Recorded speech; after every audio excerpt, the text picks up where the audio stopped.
السلام علیکم، کیسے ہیں آپ سب؟ امید ہے آپ سب لوگ خیریت سے ہوں گے۔ تو آج ہم پیر کامل کی ایپیسوڈ 23 سٹارٹ کریں گے۔ اسلام قبول کرنے کے بعد اس نے پہلی بار جلال انصر کو تب قریب سے دیکھا جب ایک دن وہ چاروں کالج کے لان میں بیٹھی گفتگو میں مصروف تھیں۔ وہ وہاں کسی کام سے آیا تھا۔ رسمی سی علیک سلیک کے بعد وہ زینب کے ساتھ چند قدم دور جا کر کھڑا ہوا تھا۔ امامہ اس کے چہرے سے نظریں نہیں ہٹا سکی۔ ایک عجیب سی مسرت اور سرخوشی کا احساس اسے گھیرے میں لے رہا تھا۔ وہ چند منٹ زینب سے بات کرنے کے بعد وہیں سے چلا گیا۔ امامہ اس کی پشت پر نظریں جمائے اس وقت تک اسے دیکھتی رہی جب تک وہ نظروں سے اوجھل نہیں ہو گیا۔ اس کے ارد گرد بیٹھی اس کی فرینڈز کیا باتیں کر رہی تھیں، اسے اس وقت اس کا کوئی احساس نہیں تھا۔ جب وہ اس کی نظروں سے اوجھل ہوا تو یکدم جیسے دوبارہ اپنے ماحول میں واپس آ گئی۔ جلال انصر سے اس کی دوسری ملاقات زینب کے گھر پر ہوئی تھی۔ اس دن وہ کالج سے واپسی پر زینب کے ساتھ اس کے گھر آئی تھی۔ زینب کچھ دنوں سے ان سب کو اپنے ہاں آنے کے لیے کہہ رہی تھی۔ باقی سب نے کوئی نہ کوئی بہانہ بنا دیا تھا، مگر امامہ اس دن اس کے ساتھ اس کے گھر چلی گئی تھی۔ اس کے گھر آ کر اسے عجیب سا سکون محسوس ہوا تھا۔ شاید اس احساس کی وجہ جلال انصر سے اس گھر کی نسبت تھی۔ وہ ڈرائنگ روم میں بیٹھی ہوئی تھی اور زینب چائے تیار کرنے کے لیے کچن میں گئی تھی۔ جب جلال انصر ڈرائنگ روم میں داخل ہوا، امامہ کو وہاں دیکھ کر کچھ چونک گیا۔ شاید اسے امامہ کو وہاں دیکھنے کی توقع نہیں تھی۔ السلام علیکم، کیا حال ہے آپ کا؟ جلال نے شاید اس طرح بے دھڑک اندر داخل ہونے پر اپنی جھیپ مٹانے کے لیے کہا۔ امامہ نے رنگ بدلتے ہوئے چہرے کے ساتھ اس کا جواب دیا۔ زینب کے ساتھ آئی ہیں آپ؟ اس نے پوچھا۔ جی۔ زینب کہاں ہے؟ میں دراصل اس کو ڈھونڈتے ہوئے یہاں آ گیا۔ مجھے پتہ نہیں تھا کہ اس کی کوئی دوست یہاں موجود ہے، کچھ معذرت خواہانہ انداز میں کہتے ہوئے وہ پلٹ گیا۔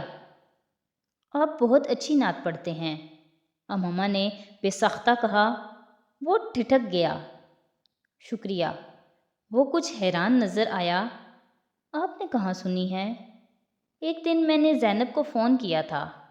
جب تک فون ہولڈ رہا مجھے آپ کی آواز آتی رہی۔ پھر زینب سے آپ کے بارے میں پتہ چلا۔ میں اس نعتیہ مقابلے میں بھی گئی تھی جہاں آپ نے وہ نعت پڑھی تھی۔ وہ بے اختیار کہتی چلی گئی۔ جلال انصر کی سمجھ میں نہیں آیا وہ حیران ہو یا خوش۔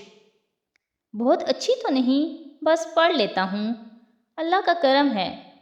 اس نے حیرت کے اس جھٹکے سے سنبھلتے ہوئے سفید چادر میں لپٹی اس دبلی پتلی دراز قامت لڑکی کو دیکھا جس کی گہری سیاہ آنکھیں کوئی بہت عجیب سا تاثر لیے ہوئے تھیں۔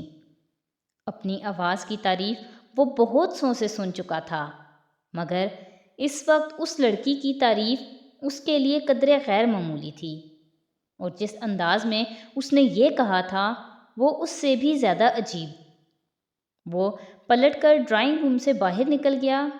وہ ویسے بھی لڑکیوں سے گفتگو میں مہارت نہیں رکھتا تھا، اور پھر ایک ایسی لڑکی سے گفتگو جس سے وہ صرف چہرے کی حد تک واقف تھا۔ امامہ ایک عجیب سی مسرت کے عالم میں وہاں بیٹھی ہوئی تھی۔ اسے یقین نہیں آ رہا تھا کہ اس نے جلال انصر سے بات کی تھی۔ اپنے سامنے خود سے اتنے قریب، وہ ڈرائنگ روم کے دروازے سے کچھ آگے کارپٹ پر اس جگہ کو دیکھتی رہی جہاں وہ کچھ دیر پہلے کھڑا تھا۔ تصور کی آنکھ سے وہ اسے ابھی بھی وہیں دیکھ رہی تھی۔ ان کی اگلی ملاقات ہاسپٹل میں ہوئی۔ پچھلی دفعہ اگر امامہ دانستہ طور پر زینب کے گھر گئی تھی تو اس بار یہ ایک اتفاق تھا۔ امامہ رابعہ کے ساتھ وہاں آئی تھی جسے وہاں اپنی کسی دوست سے ملنا تھا۔ ہاسپٹل کے ایک کوریڈور میں فائنل اسٹوڈنٹ کے ایک گروپ میں اس نے جلال انصر کو دیکھا۔ اس کی ہارٹ بیٹ مس ہوئی۔ کوریڈور میں اتنا رش تھا کہ وہ اس کے پاس نہیں جا سکتی تھی، اور اس وقت پہلی بار امامہ کو احساس ہوا کہ اسے سامنے دیکھ کر اس کے لیے رک جانا کتنا مشکل کام تھا۔ رابعہ کی دوست کے ساتھ بیٹھے ہوئے بھی اس کا دھیان مکمل طور پر باہر ہی تھا۔ 1 ڈیڑھ گھنٹے کے بعد وہ رابعہ کے ساتھ اس کی دوست کے کمرے سے باہر آئی تھی۔ اب وہاں فائنل ایئر کے اسٹوڈنٹس کا وہ گروپ نہیں تھا۔ امامہ کو بے اختیار مایوسی ہوئی۔ رابعہ اس کے ساتھ باتیں کرتے ہوئے باہر نکل رہی تھی جب سیڑھیوں پر ان دونوں کا آمنا سامنا جلال سے ہو گیا۔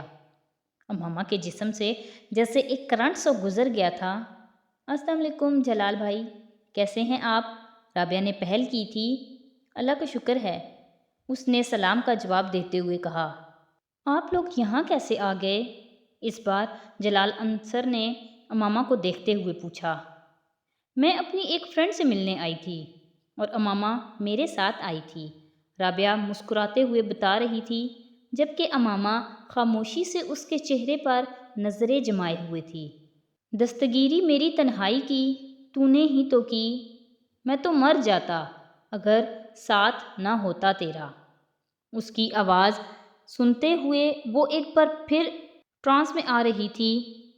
اس نے بہت کم لوگوں کو اتنے خستہ لہجے میں اردو بولتے ہوئے سنا تھا جس لہجے میں وہ بات کر رہا تھا۔ پتہ نہیں کیوں ہر بار اس کی آواز سنتے ہی اس کے کانوں میں اس کی پڑھی ہوئی وہ نعت گونجنے لگتی تھی۔ اسے عجیب سا رشک آ رہا تھا اسے دیکھتے ہوئے۔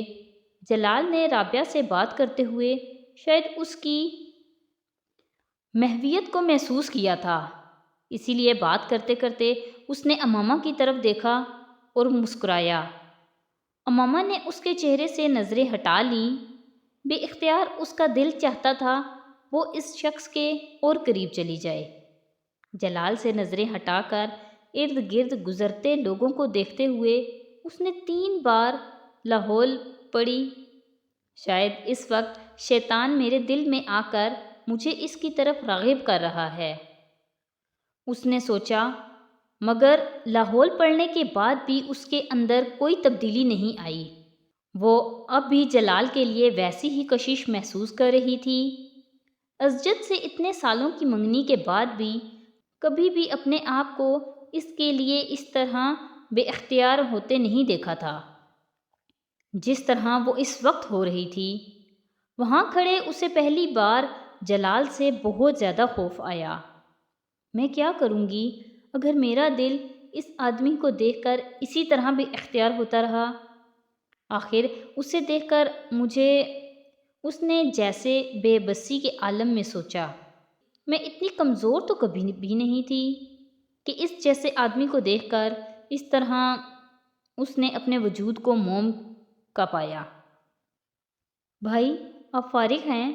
اس رات زینب دروازے پر دستک دے کر جلال کے کمرے میں داخل ہوئی۔ ہاں آ جاؤ، اس نے اسٹڈی ٹیبل پر بیٹھے بیٹھے گردن موڑ کر زینب کو دیکھا۔ آپ سے ایک کام ہے، زینب اس کے پاس آتے ہوئے بولی۔ کیا کام ہے؟ آپ ایک کیسٹ میں اپنی آواز میں کچھ نعتیں ریکارڈ کر دیں گے، زینب نے کہا۔ جلال نے حیرت سے اس کی فرمائش سنی۔ کس لیے؟ وہ میری دوست ہے امامہ، اس کو آپ کی آواز بہت پسند ہے، اس لیے اس نے مجھ سے فرمائش کی اور میں نے حامی بھر لی، زینب نے تفصیل بتائی۔ جلال اس فرمائش پر مسکرایا۔ امامہ سے کچھ دن پہلے ہونے والی ملاقات اسے یاد آ گئی۔ یہ وہی لڑکی ہے جو اس دن یہاں آئی تھی؟ جلال نے سرسری انداز میں پوچھا۔ ہاں وہی لڑکی ہے، اسلام آباد سے یہاں آئی ہے۔ اسلام آباد سے؟ ہاسٹل میں رہ رہی ہے؟ جلال نے کچھ دلچسپی لیتے ہوئے پوچھا۔ جی ہاسٹل میں رہ رہی ہے، کافی اچھا خاندان ہے اس کا، بہت بڑے انڈسٹریلسٹ ہیں اس کے فادر، مگر امامہ سے مل کے ذرا محسوس نہیں ہوتا۔ زینب نے بے اختیار امامہ کی تعریف کی۔ کافی مذہبی لگتی ہے، میں نے اسے 1-2 بار تمہارے ساتھ کالج میں بھی دیکھا ہے۔ کالج میں بھی چادر اوڑھے ہوتی ہے اس نے۔ یہاں کالج کی آب و ہوا کا ابھی تک اثر نہیں ہوا اس پر، جلال نے کہا۔ بھائی اس کی فیملی بھی خاصی مذہبی ہے، کیونکہ وہ جب سے یہاں آئی ہے اسی طرح ہی ہے۔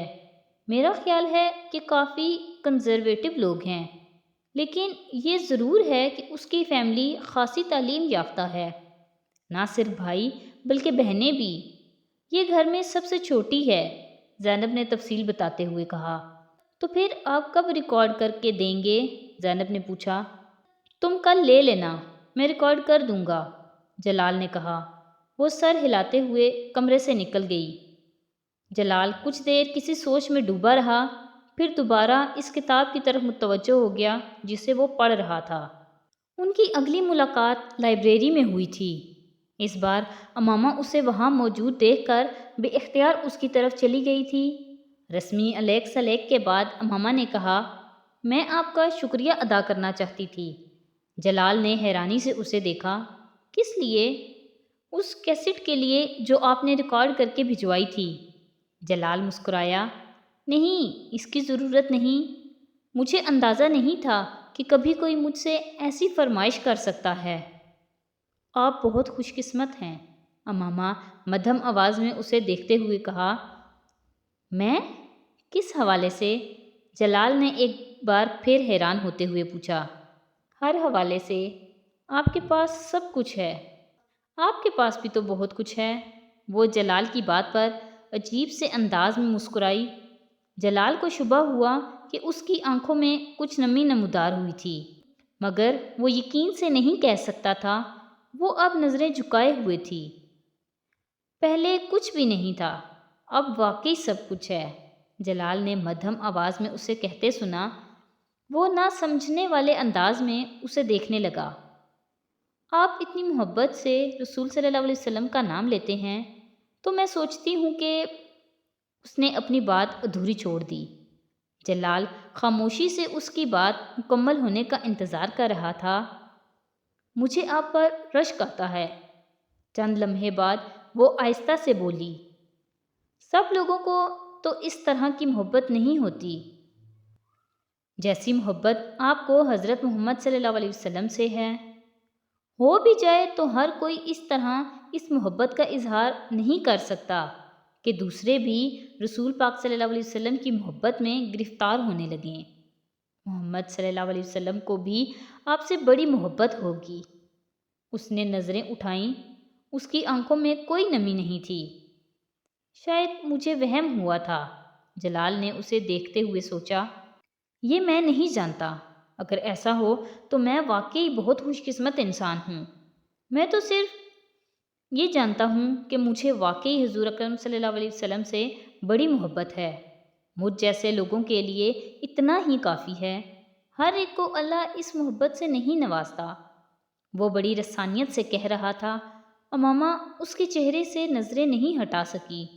اسے کبھی کسی شخص کے سامنے اس طرح کا احساس کمتری نہیں ہوا تھا جس طرح کا احساس کمتری وہ جلال انصر کے سامنے محسوس کرتی تھی۔